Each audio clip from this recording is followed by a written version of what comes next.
nau'in sihiri da yawa. Akwai sihirul junun, a ji a yi sihiri a mai da mutum mahaukaci. Akwai sihirul hawatif, akwai sihirul nazif, kawai mace a sa ta yi ta bleeding kullum ba ta iya sallah, kullum cikin bleeding take. Akwai sihirul humul, akwai sihirul marab, a sa mutum cuta a riga mai duk yawon duniya a rasa mai ke damunsa. Duk yawon duniya sukan yi sihiri a sa mutum ƙwarya ma a ciki, zama babu daɗi, kawai ƙwarya ce a ciki. Duk waɗannan nau'in sihiri ne, kuma duka da aljanu ake, kuma ba a yi dole sai an kafirce wa Allah, amma an yi imani da Allah baya iya yiwa. Daga cikin sihirul tafriq da ake iya gane raba tsakanin miji da mata, me yasa aka kira shi a nan Qur'ani bayan akwai sihiri da yawa? Saboda daga cikin mafi munin sihiri a duk duniya, mafi girma, mafi illa, shine a yi sihiri a raba miji da mata suna zaune lafiya. Shi yasa ga hadisi a Bukhari da Muslim, hadisi ne mashhuri mun sani cewa inna shaytan yad'a arshahu alal ma fa yab'ath sarayahu, shaytan zai zo ya zauna akan ruwa sai ya tura rundunonin yakin sa, kowa ya je ku je ku batar da mutane. Wani sai ya zo ya ce ai na sa wani yayi zina, sai ya ce ba laifi amma aikin ka ba babba bane. Wani sai ya zo ya ce na sa wani yayi sata, to aikin dai ba babba bane. Sai wani ya zo sai ya ce ai da naje ban rabu da wani ba, sannan na raba shi tsakaninsa da iyalinsa, na sa gaba babu zaman lafiya ko na raba auren. Sai shaidan ya ce ku matso da shi, fa yuqarribuhu ilai, sai shaidan ya ce kai ai kai ne babba, matso kusa, sai ya bashi wajen zama, sai ya ce ni'ima anta, kai ma dalla da kai. Duk masu aikin nan babu wanda ya aiki irin naka, saboda dole sai an zauna lafiya a cikin aure ake haihuwa. Yanzu duk nan ai albarkan aure ne da haihuwa ko? Akwai wanda ba albarkan aure aka same shi ba? To duk annabawan da Allah ya turo mana, in ka cire annabi Adam da annabi Isa, wane ne ba albarkan haihuwa aka same shi ba? Duk wani mutumin da kake ga alherin sa zaka daga ka ce muna alfahari da wani a duniya, aure aka haife shi. Shi yasa a ciki akwai alheri da yawa a aure, to shedan baya so. Shi yasa a duk sihiri daga cikin mafi muni shine sihirin da ake raba miji da mata, ko a raba auren ko kuma su waye gari ba sa kauna, ba sa jin daɗin juna kwata-kwata, kuma ana wannan sihirin. Daga cikin alamar da ake gane sihiri kamar yadda Dr. Wahid Abdulsalam Bali hafizahullahu ya faɗa, shine za ka ga na farko babu wani dalili mai karfi, sai ka ga kauna ta koma kiyayya kuma mai muni. Shi ya san kowa sadan suna son junansu, amma yanzu babu wani dalili mai karfi. In ka zauna da shi babu hujjan kiyayya, in ka zauna da ita babu hujjan kiyayya, amma babu kuma kaunar yanzu. Alama na biyu da ake iya samu shine zama idan suna mu'amala haka ta aure tsakaninsu da juna ta shari'a, babu wanda ke jin daɗin ɗan uwansa. Alama na uku shine ɗan ƙaramin abu sai zama dalilin fitina a gida.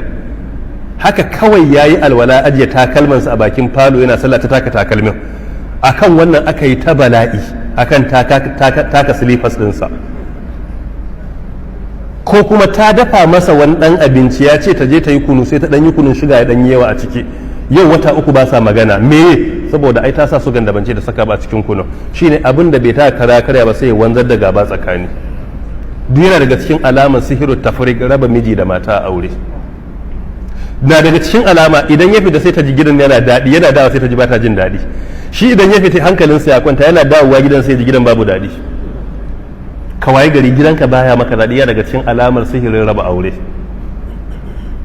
Yana daga cikin alamar sihirin raba aure shine matar da bata kai taka daraja ba waje tana burge ka, amma taka kuma kowa gani zai ba kai kuma ba ta burge ka. Yana daga cikin alamarsa shine kowa zai yaba mijinki amma ke ba ta ga kansa, ko kuma kowa zai yaba matarka amma kai ba ka ga kyanta. Duk waɗannan malaman sunna suka ce daga cikin alamar sihirin raba miji da mata. Wani lokaci a raba auren, wani lokaci kuma a raba soyayyar da ke tsakaninsu, shine sihirut tafriq. Sheikh Wahid Abdulsalam Bali hafizahullah a Misra yace ya taba zuwa Saudiya wani lokaci, aka kawo wata mace da aka mata sihirin. Da ya zo shaida ganawa da ita sai fahimci akwai sihiri, sai fara karanta mata Qur'ani. A wurin sai zama aljanun sihirin sun taso, saboda da aljanu ake. Aljanin na tashi malam yace sai na tambaye shi me sunanka, sai yace Shiqwan, sunansa Shiqwan. Me ya ka da ita? yace sihiri aka yi. Sai ya ce masa zan roƙe ka abu dai, sai ce karka roƙe ni, in ji aljanun. Me yasa? yace ko ka faɗa ba zan yi ba, ba zan rabu da ita ba. Me dalili? ce ni ba zan rabu da ita ba. Sai ce ba wannan nake bukata ba, ina so na kira ka zuwa ga imani da wani abu ne. Sai ce to faɗi dai mu ji. Sai fara yi wa aljanun wa'azi akan kadaituwar Allah kaza kaza. Sai ce a shi bai da Allah ɗaya ba, Allah uku ne. Sai ce kai ban nasare ne? Sai ya ce eh. Yayi ta masa nasiha malam, yace muka ɗauki tsawon lokaci har muka yi debate da shi. Daga ƙarshe sai gamsu shi musulmi ne, ya ce ya yi da musulunci, ya ce sai na musuluntar da shi, ya yi kalmar shahada sai na ce to mu je gaba tun da ka musulunta a musulunci zalunci haramun ne, ya ce suka yi ta buga ya gamsar da shi shiga jikinta da kai haramun ne, ya masa nasihu sai jikinsa ya sanyi, sai ya ce masa to yanzu da kace ka musulunta zan roƙe ka abu daya, ya ce za ka gaya mun gaskiya, a ka'ida aljanu mafiya yawa makaryata ne, sai ka nutsu ka iya gane gaskiya suke faɗa ko ƙarya, ya ce sai ta jansa sai fahimci gaskiya yake faɗa ba ƙarya ba, sai ya ce masa amma fa karka yaudare ga aljanin, sai ya ce baka ka in yaudare ka ba, sai ya ce za ka fita a jikinta, sai ya ce zan iya fita saboda wa'azin da ka min, walakin sai ya tsaya, sai ya ce amma, sai ya ce me kake nufi da amma din, sai ya ce amma saboda ba ni ɗaya bane akwai wasu aljanu da suke gadi na, in na fita a jikinta sun ce za su kashe ni, yanzu ni ita ce matsalata, ni wa'azin da ka mun yamu amma suna kewaye, ce ina suke, sai ce suna kewaye da muke tada kai anan duk sun zo sun tsaya su ga me zai faru.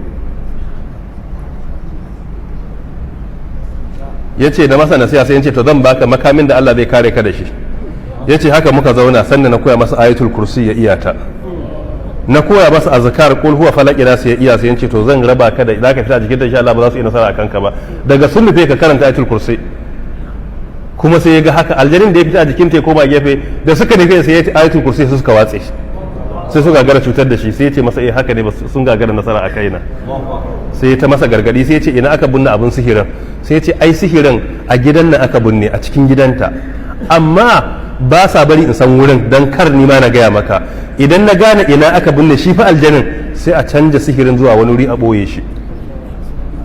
Haka aka yi ta yi ba a gane ba, to tukunna haka ya bi mataki har Allah subhanahu wata'ala ya bata lafiya.